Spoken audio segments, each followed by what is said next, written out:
bora falar do cabuloso. Vamos, Cruzeiro!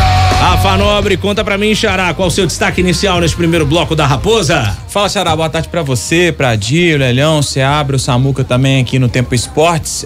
O destaque inicial não dá pra não falar da Copa Sul-Americana e desse sorteio que aconteceu lá em Luque, no Paraguai, e o Cruzeiro, cabeça de chave do grupo B da Copa Sul-Americana. Antes, pra gente falar um pouquinho do que tá vivendo o Cruzeiro hoje, ainda de folga, teve o domingo, a segunda-feira, hoje o último dia de folga, os jogadores se representam amanhã às 4h, já avisando o clássico contra o Atlético. O Cruzeiro treina até sábado e aí domingo dessa semana mais um descanso para que na semana que vem aí já possa, em definitivo, já pensar no clássico contra o Atlético, essa primeira partida da decisão do Campeonato Mineiro. Enfim, pra gente falar desse grupo B, o Cruzeiro, cabeça de chave do grupo, tá dividindo o grupo com a União La Calera do Chile, a Universidade Católica do Equador e o Alianza da Colômbia.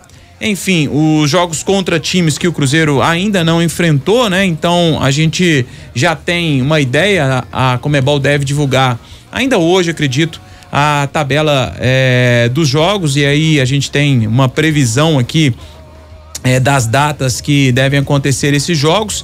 Tem aquele problema que a gente já tinha destacado ontem, né, Xará, com relação às datas, e o Atlético também vivendo isso com relação à estreia na competição internacional. Então a gente fica ainda no aguardo, a gente vai ter tempo para poder detalhar tudo isso aqui, mas antes já queria trazer vocês aqui pra gente poder analisar esse grupo. E aí, confesso, viu, Seabra, conheço muito pouco aqui das equipes que estão no grupo do Cruzeiro. Não sei o que dá para destacar. Acho que não dá para dizer que é um grupo complicado, ao mesmo tempo nem é um grupo tão simples assim, né? É uma competição internacional, tem um peso muito grande. O Cruzeiro há 5 anos já não participa, vem com uma responsabilidade muito grande, mas podia ter sido pior, né? Podia, acho que podia ter sido pior. Como a gente falou do Atlético agora há pouco, facilidade em competição sul-americana, fácil não é uma palavra, me desculpe, Rogério Flauzino, né? Mas fácil não é uma palavra que pode ser usada em competições. Aliás, a música é do Sideral, viu? Vão dar o crédito direito.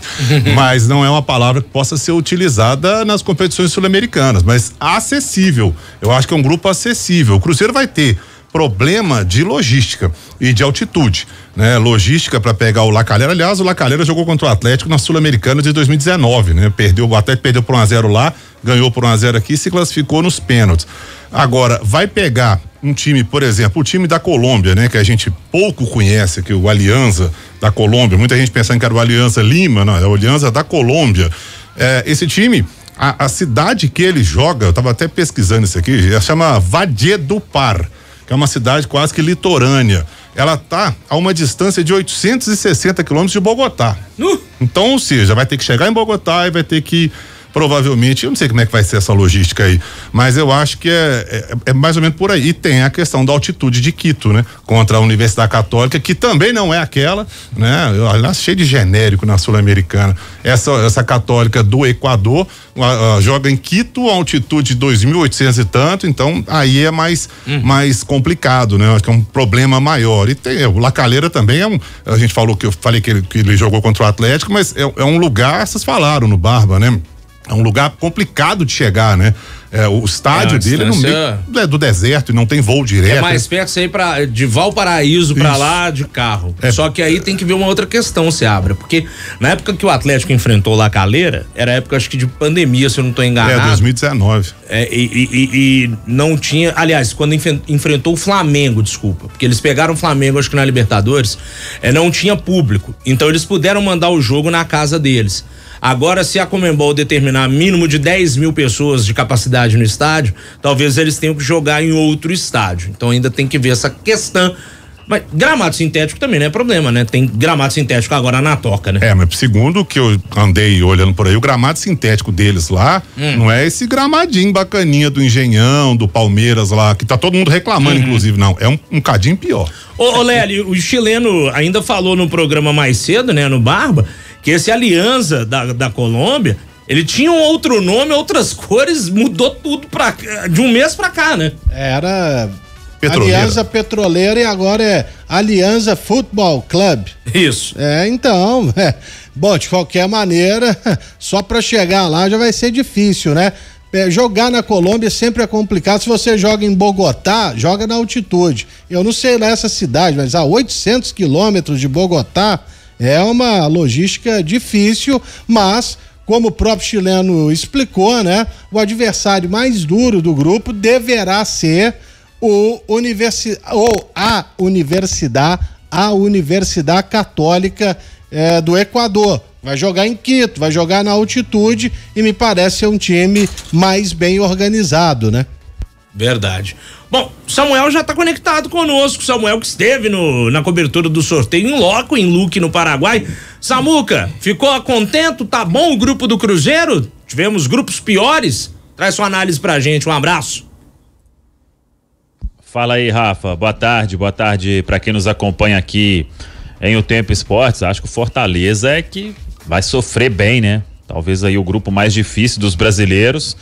Não acho que o grupo do Cruzeiro seja aquele grupo, moleza, mas também não é um grupo para se temer, né? Claro que quando você enfrenta algumas questões aí, principalmente da logística, você tem que trabalhar para minimizar esse desgaste, mas é um grupo que o Cruzeiro tem totais condições aí para avançar em primeiro, pensar em chegar diretamente à fase de oitavas de final e aguardar o mata-mata aí do segundo colocado contra quem vem da Copa Libertadores da América na terceira colocação. Então, falando até sobre o sorteio, foi legal estar lá em Luque, na Grande Assunção, porque disputar competição internacional, ainda mais agora, né, que o Brasil tem esse monte de vaga, claro que o sonho de todo mundo é ir para a Copa Libertadores, mas para um primeiro passo, voltar ao cenário internacional, onde o Cruzeiro não pisa desde 2019, é importante. A Copa Sul-Americana, ela vem sendo realmente muito valorizada, com quem a gente conversava lá. A premiação vai aumentando, claro que está longe de ser a premiação da Copa Libertadores, mas estar nesse tipo de competição é muito legal e o Cruzeiro tem que aproveitar bem aí essa oportunidade e chegar o mais longe possível, porque dependendo vai faturar também uma grana considerável até para minimizar o que aconteceu com a Copa do Brasil, quando o Cruzeiro teve a eliminação precoce lá na Paraíba, viu, Rafa? Tem Isso a questão aí. financeira, né? 5 milhões que aumentou, Samuel? É isso? Então, eu tava até com a premiação aqui, por exemplo, na fase de grupos você recebe $900 mil. Isso aí dá quase 5 milhões de reais. Cada vitória que você tem na fase de grupos, $115 mil. Independentemente de ser em casa ou fora, venceu $115 mil. E já avançando para as oitavas, $600 mil.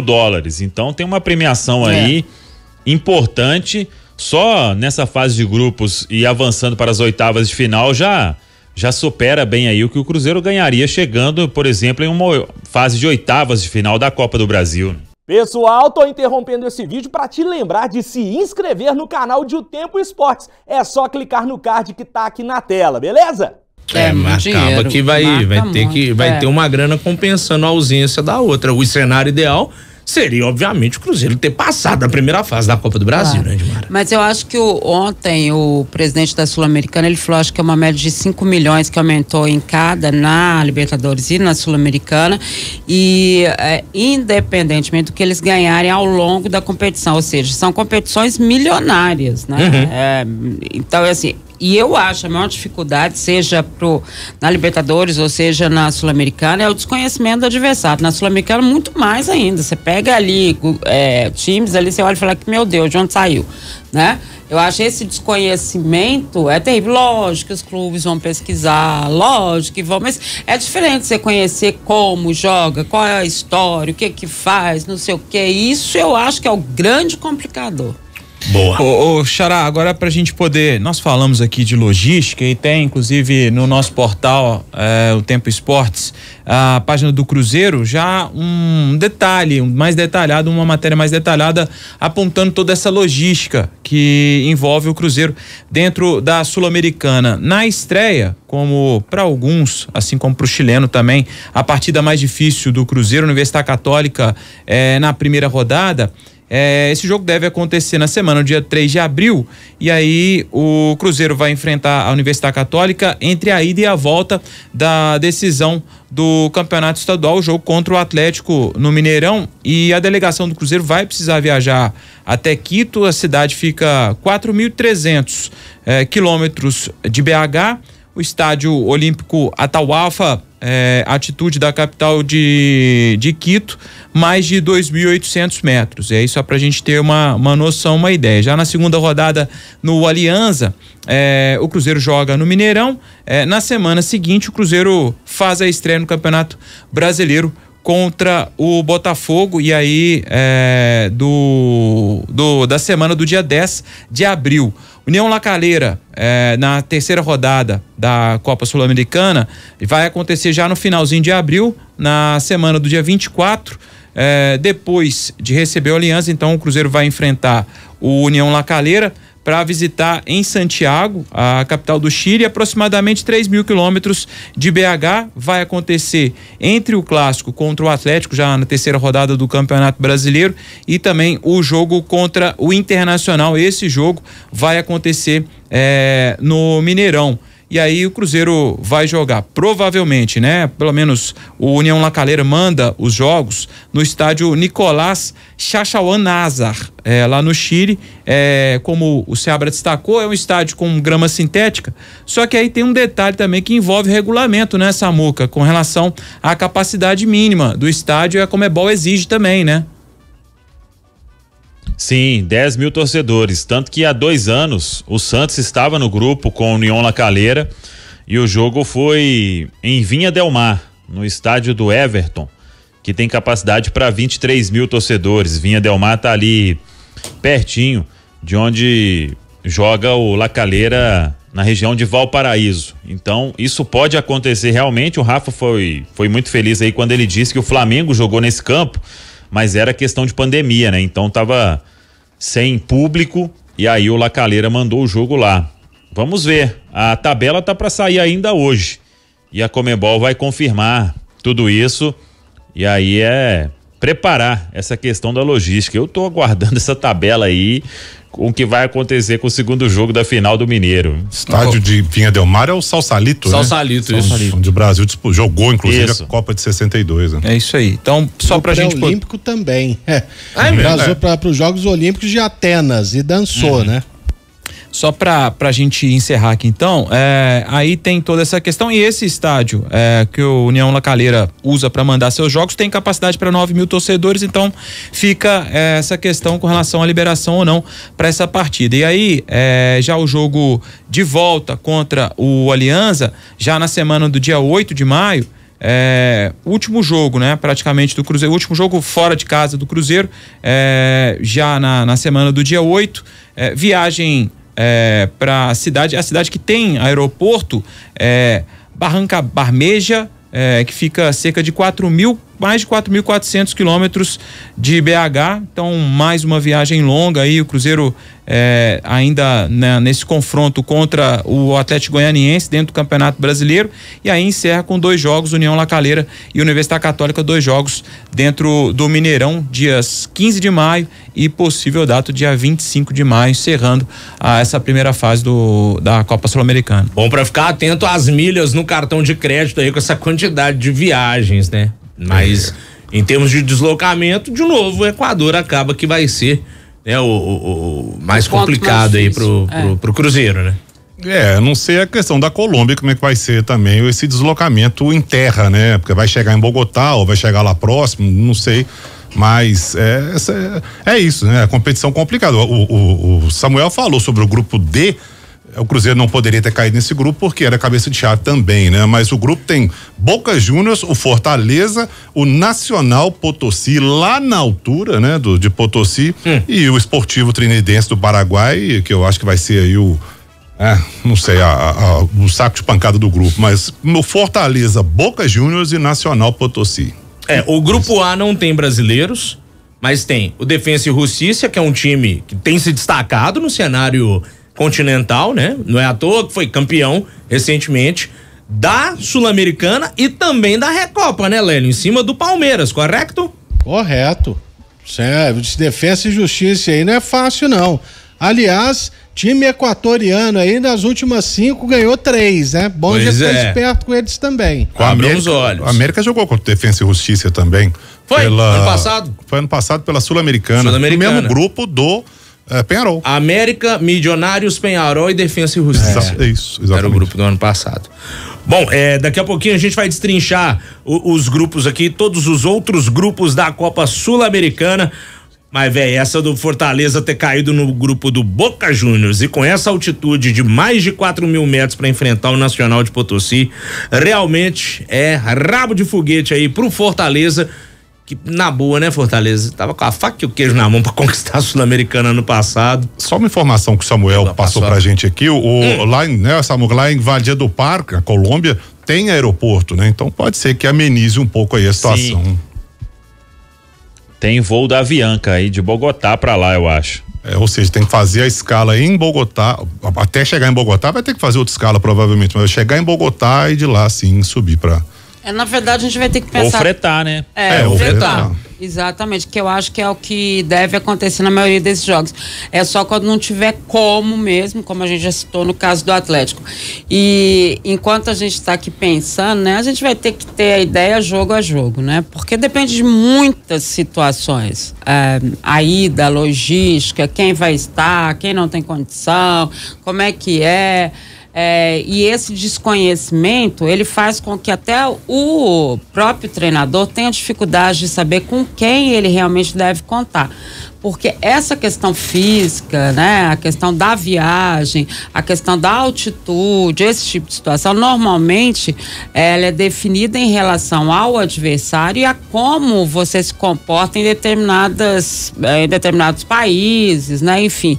E até nisso fica mais complicado para o treinador. Então, não são competições, as sul-americanas, competições fáceis de disputar. A gente olha ali, né, o nome de um dia e fala assim, nunca ouvi falar dele. Não quer dizer nada. Não quer dizer nada. Porque o comportamento dele lá e o comportamento do seu time são completamente diferentes. Quanto hotel que o cara come que não pode, então a nutricionista tem que estar, né, espertíssima ali na história.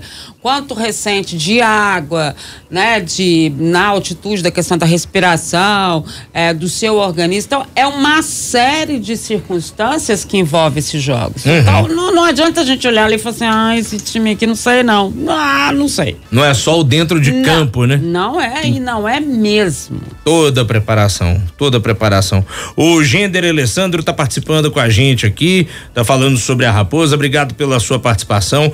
Também tem mensagem aqui do Eider Félix, tá acompanhando a gente aqui, valeu demais, meu velho, toda a galera. O Rapel Rocha também tá aqui conosco e o pessoal do Cruzeiro aí, na expectativa para essa volta a uma competição continental, viu, Rafa Nobre? Pois é, depois de 5 anos, né, Cruzeiro de volta e legal, acho que a gente passar todos os grupos aí pra gente confirmar. Vamos nessa? Sul-Americano, vamos lá? Vamos lá. Xará.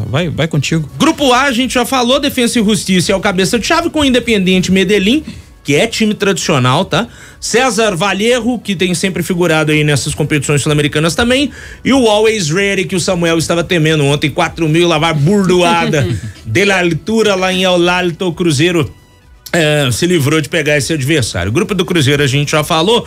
O grupo C tem o Internacional, com o Delfim do Equador, o Belgrano de Córdoba e o Royal Tomayapo da Bolívia. O Inter favorito para vencer esse grupo. E Olélio, na boa, eu acho que o Internacional vai quente para tentar conquistar a Copa Sul-Americana neste ano de 2024, viu? É um dos grandes favoritos. Quanto a isso aí não resta muita dúvida, não. Se ele já está se candidatando ao título brasileiro, da Sul-Americana não resta a menor dúvida. O grupo D, Boca Juniors, Fortaleza, Nacional de Potosí e o Esportivo Trinidense do Paraguai. Trinidense que estava disputando a pré-Libertadores, caiu pro Colo-Colo do Chile, foi parar na Sul-Americana e tá nesse grupo D. Grupo E, Atlético Paranaense, Danúbio do Uruguai. Tem também o Esportivo Ameliano do Paraguai, que o escudo é igualzinho do Vélez Sarsfield. são genéricos. E o Rayo Zuliano da Venezuela é tipo um Juliano falado de outra forma, é o melhor de falar, o pessoal do Ameliano também pegaram até o V do Sácio, olha lá, tá doido. Não, bizarro, né? Pelo amor de Deus. O Aquepotozinho é igual o River Plate, pô. Pois é. O Barcelona também, né? Verdade, Barcelona de Guayaquil, uma Copa do Barcelona lá da Espanha. Grupo F, senhoras e senhores. Esse é o grupo dos genéricos, olha aí, ó. Corinthians, esse não, o anterior, né? Não, porque tem o Racing, que não é o Racing, e tem o Nacional, que não é o Nacional. É verdade, é o grupo do Corinthians aí, ó, com Argentinos Júniors, Racing do Uruguai e o Nacional de Montevideo, não, desculpa, do Paraguai, né? Que já foi finalista da Libertadores em 2014. Grupo G, Lanús, que já ganhou a Sul-Americana em cima da Ponte Preta. Metropolitanos da Venezuela, o Cuiabá e o Deportivo Garcilaso do Peru. E o grupo H tem o Racing de Avejaneda, o Coquimbo Unido do Chile, o Esportivo Luquenho do Paraguai, que é justamente de Luque, a cidade onde foi o sorteio, e o Bragantino, os grupos de A a H da Copa Sul-Americana. Esse é o original. A gente tem que falar o original. Esse é o original. O escudo mais legal ali é o do Coquimbo Unido. Olha, você vê. O Alex voltar ali, o grupo H ali na tela. Lembra de algum tem um piratinho assim legal. Olha lá, tem um pirata. Tem um pirata, mas de lembrar jogo de mar eu não lembro não. Coquimbo Unido, eu não me lembro. Gente. Bragantino e Racing. Mas também não significa nada. E lembrando que passam o primeiro. Só o primeiro. E o segundo vai para uma repescagem contra os terceiros lá da Libertadores. Então, uma vaga e meia aí, essa turma vai. Bom, tem gente aí que vai dançar. A disputa começa na semana de 2 a 4 de abril, né, Xará? Isso, exatamente, 2 a 4 de abril. É isso aí. Então não tem muito tempo para pensar na morte da Bezerra, não. Tem que agilizar o lado aí, o Cruzeiro. E também as demais equipes que vão disputar a Copa Sul-Americana. 6h07. Rafa Nobre, pra gente fechando esse primeiro tempo do Cruzeiro, mais algum detalhe da sua parte aí? O Cruzeiro informou, Xará, que amanhã o diretor de futebol, Pedro Martins, vai falar na Toca da Raposa 2, e aí no período da manhã, o Cruzeiro treina só à tarde, mas no período da manhã, 11h30 da manhã, ele fala sobre mercado da bola, enfim, vai falar um pouco sobre contratações, já fez isso ano passado, esse ano também, o Pedro Martins abrindo mais uma vez, o Cruzeiro abrindo a Toca da Raposa 2 para receber a imprensa. Claro, nós estaremos lá para acompanhar todas as informações do diretor de futebol do Cruzeiro. Show de bola, Xará. Samuca, mais algum detalhe da sua parte? Então, amanhã tem a retomada dos trabalhos na Toca da Raposa 2, além desta entrevista aí, temas importantes pra gente tentar aí ouvir do diretor executivo de futebol, incluindo, claro, a situação de Matheus Pereira, né? Que tem contrato até o meio do ano e o Cruzeiro trabalhando para essa permanência do jogador, Rafa. Amanhã mais detalhes aí com toda a nossa equipe direto lá da Toca da Raposa 2. Samuel, um abraço para você e até a próxima. Valeu, um abraço, tamo junto.